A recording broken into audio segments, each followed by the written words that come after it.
जब हम प्राचीन भारत की वैज्ञानिक कामयाबियों के बारे में सोचते हैं तो क्या ख्याल आता है? गणित, खगोल विज्ञान, चिकित्सा, है ना? लेकिन सोचिए, एक पूरा का पूरा विज्ञान का क्षेत्र है जो अक्सर हमारी नज़रों से ओझल हो जाता है, और वो है रसायन शास्त्र। ये अपने आप में एक पहेली है। इस भूली हुई वैज्ञानिक विरासत को दुनिया के सामने लाने का श्रेय जाता है प्रफुल्ल चंद्र राय को, जिन्होंने अपने काम से इस पर रोशनी डाली। तो आज हम उन्हीं के शोध के सहारे इस खोए हुए विज्ञान की कहानी को परत दर परत खोलेंगे। तो हमारा आज का सफर कैसा रहेगा? हम एक उपेक्षित विरासत की पहेली से शुरू करेंगे, फिर वेदों में इसकी शुरुआती जड़ों को टटोलेंगे, आयुर्वेद में इसके पनपने को समझेंगे, कीमियागरों के कमाल के उपकरणों को देखेंगे, और फिर धातु विज्ञान, खासकर जस्ता निकालने में हासिल की गई महारत की बात करेंगे। और अंत में इस पर विचार करेंगे कि ये सब इतिहास को कैसे बदलता है। तो चलिए सबसे पहले उस बड़े सवाल से ही शुरुआत करते हैं। आखिर प्राचीन भारत का रासायनिक ज्ञान उसकी दूसरी बौद्धिक उपलब्धियों की तरह दुनिया भर में मशहूर क्यों नहीं हुआ? ये सवाल ही हमारी इस पूरी पड़ताल की नींव है।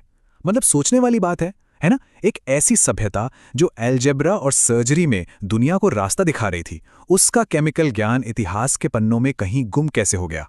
ये फर्क वाकई में चौंकाने वाला है। एक तरफ देखिए, गणित, दर्शन, चिकित्सा जैसे क्षेत्र हैं जिनके बारे में खूब लिखा पढ़ा गया है, और फिर दूसरी तरफ है रसायन शास्त्र, जो लगभग पूरी तरह से नजरअंदाज कर दिया गया। पीसी राय का काम इसी गहरे अंतर को हमारे सामने लाता है। खुद प्रफुल्ल चंद्र राय ने इसका एक संभावित कारण बताया था। उनके मुताबिक हो सकता है कि इस विषय की जटिल और तकनीकी प्रकृति ने ही शोधकर्ताओं को इससे दूर रखा हो। मतलब ये इतना आसान नहीं था कि हर कोई इसमें हाथ डाल सके। और यहीं से इस भूली हुई कहानी को फिर से खोजने का हमारा सफर शुरू होता है। तो चलिए अब इस कहानी की शुरुआत में चलते हैं, बिल्कुल शुरुआत में। हिंदू रसायन की जड़ें हमें किसी मॉडर्न केमिकल फॉर्मूले में नहीं, बल्कि वेदों के अंदर छिपे दार्शनिक और कीमिया से जुड़े विचारों में मिलती हैं। सोम रस को ही ले लीजिए। ये सिर्फ एक पेय नहीं था, ये बदलाव का, ट्रांसफॉर्मेशन का प्रतीक था। किसी चीज के गुणों को समझना और उसे बदलने की कोशिश करना, यही तो केमिस्ट्री का पहला बीज था। इसीलिए पीसी रॉय ने इसे हिंदू कीमिया की सुबह कहा, जहां पहली बार पदार्थ को बदलने की इच्छा दिखाई देती है। और ये सोच सिर्फ पेड़ पौधों तक ही सीमित नहीं थी। धातुओं को देखिए, सोने और सीसे को उनके भौतिक गुणों के लिए नहीं, बल्कि उनके रहस्यमयी गुणों के लिए जाना जाता था। सोना लंबी उम्र देता है तो सीसा जादू टोने से बचाता है। ये एक आध्यात्मिक नजरिया था जिसने बाद में कीमिया के लिए जमीन तैयार की। अब कहानी में एक बहुत बड़ा मोड़ आता है, आयुर्वेदिक काल। ये वो दौर था जब दार्शनिक विचारों से आगे बढ़कर व्यवहारिक और एक व्यवस्थित तरीके से ज्ञान को इस्तेमाल करने की शुरुआत हुई। इस बदलाव को समझने के लिए चरक और सुश्रुत संहिता को आमने सामने रखना सबसे अच्छा है। चरक, जो ज्यादा पुरानी है, उसमें दर्शन और सिद्धांतों पर ज्यादा जोर है। लेकिन जब हम सुश्रुत को देखते हैं तो एक बड़ा बदलाव नजर आता है। यहां पर केमिकल प्रोसेस के लिए एकदम सटीक स्टेप बाय स्टेप निर्देश हैं, जिन्हें बार बार दोहराया जा सकता है। ये रहस्यवाद से निकलकर विज्ञान की तरफ एक साफ छलांग थी। अब एक ठोस उदाहरण देखते हैं, सुश्रुत का कास्टिक क्षार यानी क्षारा बनाने का तरीका। ये कोई अंदाजे पर आधारित नुस्खा नहीं है, ये एक पूरा प्रोटोकॉल है। हर एक स्टेप बिल्कुल नपातुला है। और सबसे कमाल की बात, आखिरी प्रोडक्ट को लोहे के जार में रखने का निर्देश। ये कोई मामूली बात नहीं है। इसका सीधा मतलब है कि उन्हें केमिकल रिएक्टिविटी की समझ थी कि ये क्षार दूसरे बर्तनों से रिएक्ट कर सकता है। ये वाकई में एडवांस प्रैक्टिकल नॉलेज है। अगर पिछली बात कमाल की थी, तो अब हम आते हैं असली सबूत पर। वो चीज जो दिखाती है कि अब छोटे मोटे प्रयोग नहीं, बल्कि एडवांस्ड और कंट्रोल्ड केमिकल ऑपरेशंस हो रहे थे। और वो थे प्रयोगशाला के खास उपकरण। इनके नाम सुनिए जरा। डोला यंत्रम, पातन यंत्रम, स्वेदनी यंत्रम और यहां तक कि वालुका यंत्रम। ये तो आज की मॉडर्न लैब्स में इस्तेमाल होने वाले सैंड बाथ जैसा ही है, जो हीटिंग को कंट्रोल करने के काम आता है। साफ है, ये रसोई के बर्तन नहीं थे। ये एक डेडिकेटेड साइंटिफिक प्रैक्टिस के लिए डिजाइन किए गए सोफिस्टिकेटेड टूल्स थे। इन सब में से डिस्टिलेशन यानी आसवन के लिए उपकरण बनाना एक गेम चेंजर था।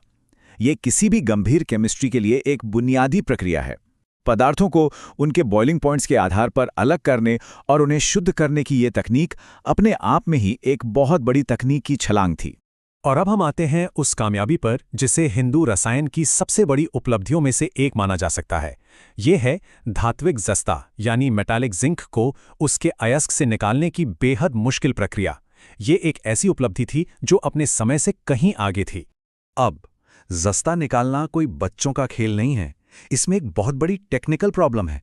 जस्ता 960 डिग्री सेल्सियस पर उबलता है, लेकिन उसे उसके अयस्क से निकालने के लिए 1000 डिग्री से ज्यादा तापमान चाहिए।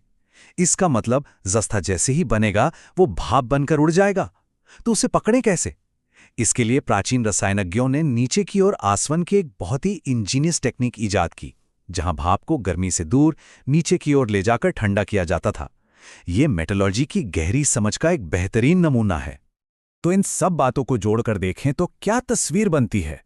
हम वापस उसी सवाल पर आते हैं जिससे हमने शुरुआत की थी, और जो सबूत हमने देखे हैं वो बताते हैं कि केमिस्ट्री का इतिहास जैसा कि हम उसे जानते हैं शायद अधूरा है।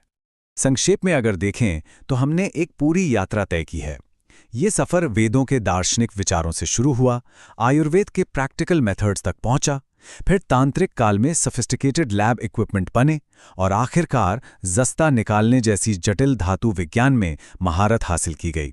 ये सब एक आज़ाद और काफ़ी उन्नत वैज्ञानिक परंपरा की ओर इशारा करता है। और इस बात के महत्व को सिर्फ पीसी राय ने ही नहीं समझा।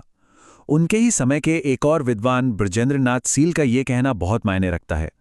वो हिंदू रासायनिक सिद्धांतों की तुलना बहुत बाद के यूरोपीय वैज्ञानिकों से कर रहे हैं और कह रहे हैं कि ये सिद्धांत ज़्यादा साफ, तर्कसंगत और मौलिक थे। और यही बात हमें एक बड़े सवाल पर लाके छोड़ देती है। जरा सोचिए, अगर केमिस्ट्री जैसा पूरा का पूरा विज्ञान हमारी नज़रों से इतने समय तक ओझल रह सकता है, तो इतिहास के पन्नों में और न जाने क्या क्या छिपा होगा जो बस खोजे जाने का इंतजार कर रहा है।